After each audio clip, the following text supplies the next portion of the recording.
The movie begins by introducing us to the young protagonist, Vesper, who lives in a dystopian world sharply divided between the privileged elites and the struggling masses. The elite reside in secure, enclosed cities known as citadels, while the rest of humanity faces the challenges of survival in harsh conditions. In this world, the key to sustenance is unique seeds provided by the citadels. These seeds are genetically coded to yield just a single harvest, ensuring a constant dependency on the citadels for more. Vesper, amidst her struggle for survival in this harsh environment, shares her existence with her paralyzed father, Darius, a former army serviceman. Ingeniously, Darius's consciousness has been transferred into a drone, enabling him to accompany and communicate with his daughter as she navigates their dangerous world. Vesper is not only resourceful and brave, venturing out daily to forage, but she also possesses a keen understanding of biology and biohacking. However, their lives take a dramatic turn when Vesper returns home one afternoon to discover they've been robbed. The generator powering their home, including the critical machine sustaining Darius, has been sabotaged. Faced with no other choice to save her father, Vesper sets out to seek help from a neighboring farm. Upon arrival at the farm, Vesper encounters a troubling scene. The farm faces its own challenges with a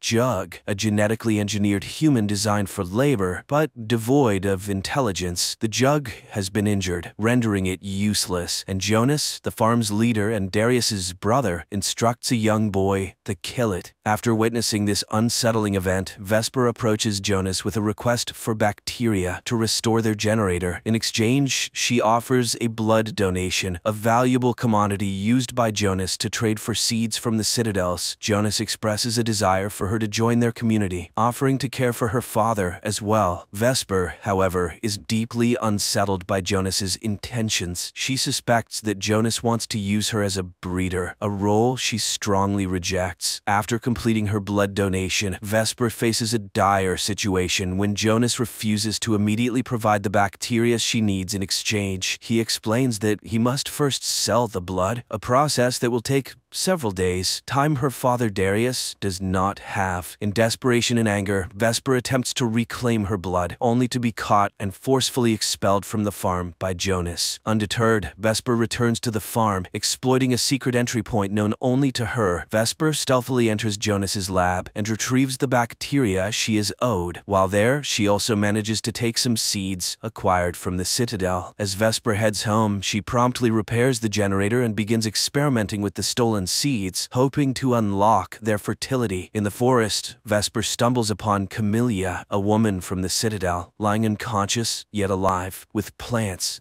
feeding off of her. Vesper acts quickly, clearing the plants and bringing Camellia back to their home, where she treats her wounds. Camellia then reveals that she was in the crashed glider Vesper had seen and is now desperately searching for her father, who is with her. Although not fully recovered, Camellia promises a reward for their help. Vesper agrees to assist in the search, despite Darius's objections. The following morning, Vesper sets out on her mission and soon locates the crashed glider, finding Camelia's father Elias inside. However, she's not alone in this discovery. Jonas and a group of survivalists also converge on the crash site. Jonas, cold and indifferent to Elias's pleas, decides to end his life simply because he is from the citadel. When Vesper attempts to intervene, Jonas dismissively shoves her aside. He also uncovers a woman's scarf in the glider, deducing that another passenger, Camellia, needs to be found. Back home, Darius suggests informing the citadel of the situation before Camellia takes any drastic action or Jonas finds her. However, the only way to communicate with the citadel is through a transceiver located at Jonas's house. Vesper reluctantly agrees to the plan, lying to Camellia that her search was fruitless, but promising to continue the next day. After a while, Camellia earns Vesper's trust. Vesper then decides to reveal her secret greenhouse. This greenhouse is a testament to Vesper's ingenuity, housing a variety of bioengineered plants, each with unique abilities and characteristics. Vesper takes pride in her creations, but still hopes to develop a plant capable of producing edible seeds. While Vesper tends to her plants, Darius quietly confides in Camellia. He admits he knows they can never gain access to a citadel, but implores her to be kind, as Vesper's dream of reaching the citadel means everything to her. Later, Vesper questions why they are excluded from from the Citadel, to which Camellia explains the leadership's fear of resource scarcity. Vesper suggests they could take on the worst jobs, but Camellia points out the Citadel's preference for control. Unlike humans, the genetically engineered laborers, or jugs, don't resist. That evening, they share a musical moment, with Vesper singing while Camellia plays her mother's old instrument. The next day, Vesper once again sneaks into Jonas's house to use the transceiver. This time, however, Jonas spots Darius's drone and seizes it. While pretending to repair the drone, Jonas confronts Vesper about the missing seeds and the unidentified passenger, expressing his hatred for liars, especially within his own family. Vesper, refusing to admit anything, snatches the drone and flees, only to find it can't fly and crashes. In her attempt to recover the drone, Vesper stumbles upon a grim sight: the body of Jonas's assistant, who helped here before, left to die under a tree. Before she can process whether he was killed for aiding her, Jonas's followers apprehend her. They forcefully mark her hand with a seal, symbolizing her as Jonas's property. Distraught and overwhelmed, Vesper returns home, where Camellia immediately offers comfort. Guilt-ridden by her own deceit, Vesper breaks down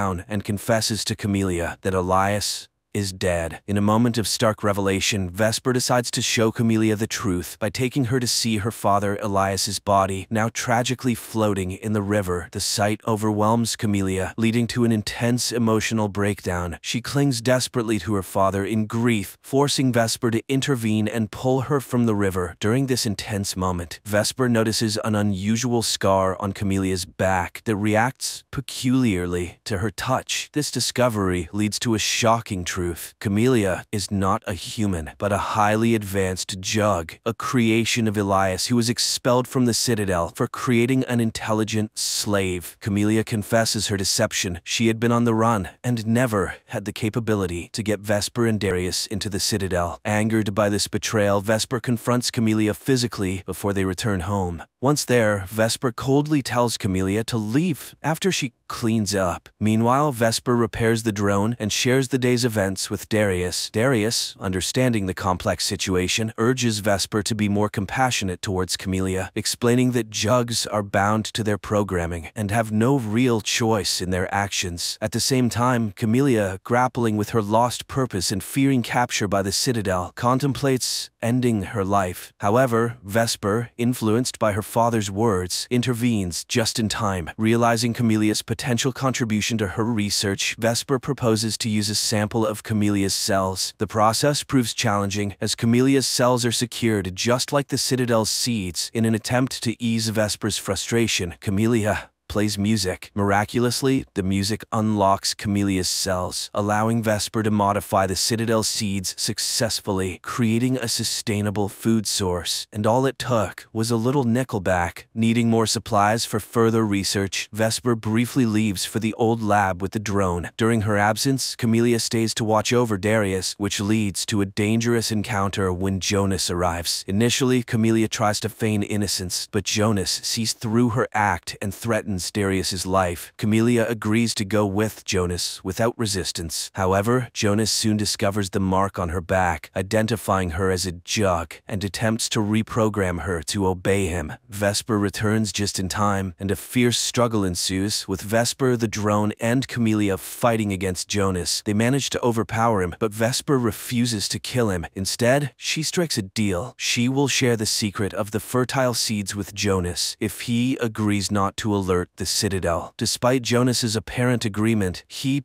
betrays them by contacting the Citadel and revealing Camelia's location. As night falls and Vesper completes her work on the seeds, their moment of triumph is cut short. Darius's drone detects an external threat, signaling the Citadel's approach. A weird organism invades their home, releasing a toxic substance. Darius, with his military background, quickly recognizes the danger and instructs Vesper and Camellia not to breathe until the threat subsides. Camellia, feeling responsible for the imminent danger, offers to surrender herself to protect Vesper and Darius. However, Darius refuses to let her sacrifice herself, knowing the Citadel will pursue Vesper regardless. Instead, he devises a plan to distract the soldiers, giving Vesper and Camellia a chance to escape. Vesper is initially reluctant to leave her father behind in the face of the impending threat from the Citadel's soldiers. However, Darius persuades her to take cover nearby, assuring her that he will handle the situation. He plans to tell the soldiers that there is no Jug present, drawing on his experience as a former army man to communicate effectively with them. As the soldiers approach, their first stop is Jonas's farm, where they eliminate him and his group. Meanwhile, Vesper and Camellia take painstaking efforts to make Darius's home appear abandoned. They cover everything up and take the valuable unlocked seeds with them as they hide in the forest. Unbeknownst to Vesper, her father's actual plan is to sacrifice himself by self-destructing the drone, hoping to take the soldiers down with him. From their hiding spot in the forest, Vesper witnesses the explosion and, driven by desperation, tries to rush back to aid her father. Camellia, recognizing the danger of this action, stops her, reminding her that it's too late to do anything for Darius. Their situation worsens when two soldiers, having survived the explosion, start pursuing them. Vesper leads Camellia through a swamp, aware that it is filled with dangerous plants that could potentially eliminate their pursuers. Their tactic proves effective as the first soldier falls victim to one of these lethal plants. The second soldier, however, learns from his comrade's fate and cautiously avoids the same trap. Vesper and Camellia, in an attempt to remain undetected, crawl on their knees and hide behind bushes. Unfortunately, another plant betrays their position with a noise, alerting the soldier to their location. Facing imminent danger, Vesper and Camellia decide to take the offensive. They attack the soldier, seize his weapon, and manage to force him into the deadly plant's trapping zone, resulting in his death. The distant sound of approaching gliders signals more danger. Realizing that the Citadel will never cease their pursuit as long as she is with Vesper, Camellia makes a difficult decision. She understands that Vesper and the precious seeds will always be in danger as long as she remains. Despite Vesper's protests, Camellia gently puts her to sleep and conceals her under fallen leaves before surrendering to the soldiers. The next morning, Vesper awakens to find her home reduced to ashes. She plants some of the unlocked seeds in the remnants of her old garden, a symbol of hope and renewal. In the aftermath, she encounters a group of children who survived the attack on Jonas's farm. Together, they decide to follow the mysterious people that wander around, seeking to uncover their destination. Their journey leads them to a towering structure constructed by these people. Driven by a sense of purpose, Vesper climbs to the top of the tower. There, she releases the seeds from her hand, allowing the wind to carry them to various corners of the land. This symbolic act represents her hope that the seeds will grow and multiply, providing sustenance for all. The movie concludes on this note, leaving a lasting impression of resilience and the enduring power of hope.